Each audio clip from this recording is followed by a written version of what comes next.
Well, as far as dressing the same, it's not necessarily the case because there are many Jews that wear different clothes. Some Jews choose to wear black and white.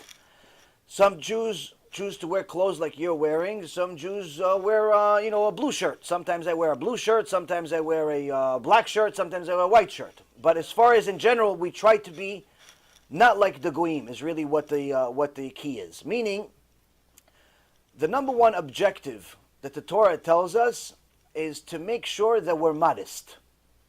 Make sure that we look respectable and not like the goyim. What does it mean, not like the goyim? Like some people say, wait a minute, wait, you're not allowed to wear what the goyim are wearing? So wait, you shouldn't wear ties because the goyim invented ties.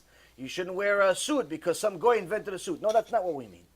What we mean is you have to know that we have to, first and foremost, have to have clothes that look respectable and modest. So a woman cannot walk around with clothes that bring attention to her.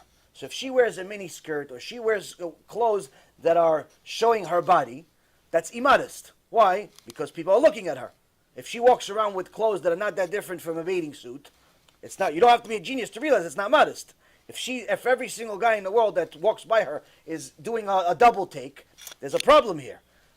Judaism says you have to be modest. Why? Because your father is the king. The king is your father. Meaning you're a queen. A queen cannot dress like everybody else.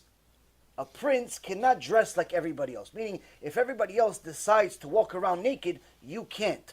Not because you're human and they're not human. They're also human. But you're the king's son. You are the king's daughter. The king's son and daughter cannot be like everybody else. They have to be modest. They have to be respectable. Like royalty. You're never going to see the Queen of England, L'Avdil. You're not going to see her in a bikini. You're never going to see that.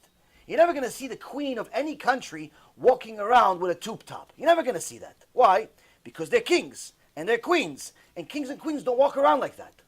Even though they all put their pants on one at a time just like us, when you have a position of stature, you don't walk around like everybody else. That's why you're never going to see a president, a real serious president of a country or a company, walk around with a bathing suit, like shorts, bathing suit, and no shirt. You're never going to see that. By the way, you should know, one time they caught something on tape when I believe it was Bill Clinton was meeting the Russian president, or some major, I think it was the Russian president, and a lot of people don't realize that they talk even though you don't hear it, because they don't turn on the mic right away. But one time the guy made a mistake and the mic was on right away. So they heard the conversation that the two presidents were having among each other. You know what they were talking about? You would think they talked about, a nuclear crisis, financial crisis, or something like that. You know what they talked about? They talked about, I think it was Bill Clinton was saying to the other guy, I really hope I don't sneeze. When they start recording us, I really hope I don't sneeze. Why? Why does he care if he sneezes? Because when you sneeze, you lose control of your body. So all that power that you present as a president, as a king or some kind, is meaningless. Why? Because you don't even have control of your own body. The last thing a president or a powerful person wants to present is lack of control. So what is he worried about? Not the financial crisis, not the nuclear crisis, not the war, not nothing. He's afraid that people will see him as weak. Because he sneezes just like them. In our Torah, it's the same thing. Paro told people he doesn't go to the bathroom. That's why in all the palaces that you'll see, the pyramids that you'll see in Egypt, none of them have a bathroom. Because Paro told everybody, no, I don't go to the bathroom. So he made a rule. Every day at 4 o'clock in the morning, no one's allowed to leave their house. That's when he would leave his castle, go to the Nile River, and do his business.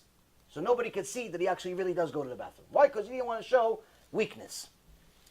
Point being is that Am Yisrael, being the sons and daughters of the King of Kings, have to present themselves as such, which means that it's not necessarily important whether you wear a suit and it's black and white, or you wear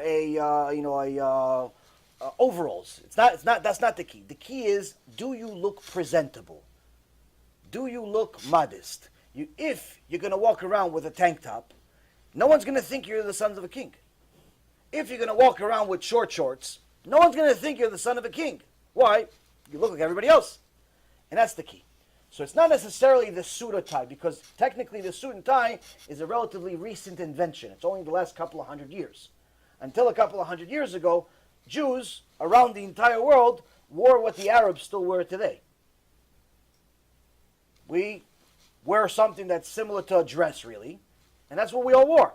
They wore pants under it, but nonetheless, they wore something that looks like what the Arabs wear today. Why? Because that's actually the most modest clothes you can find. So that's the most important. Today it's become much more popular to wear suits, especially among the religious people, because it is the most presentable. But I could tell you that when I was on Wall Street for the last for 16 years, we also wore suits, even though we weren't religious.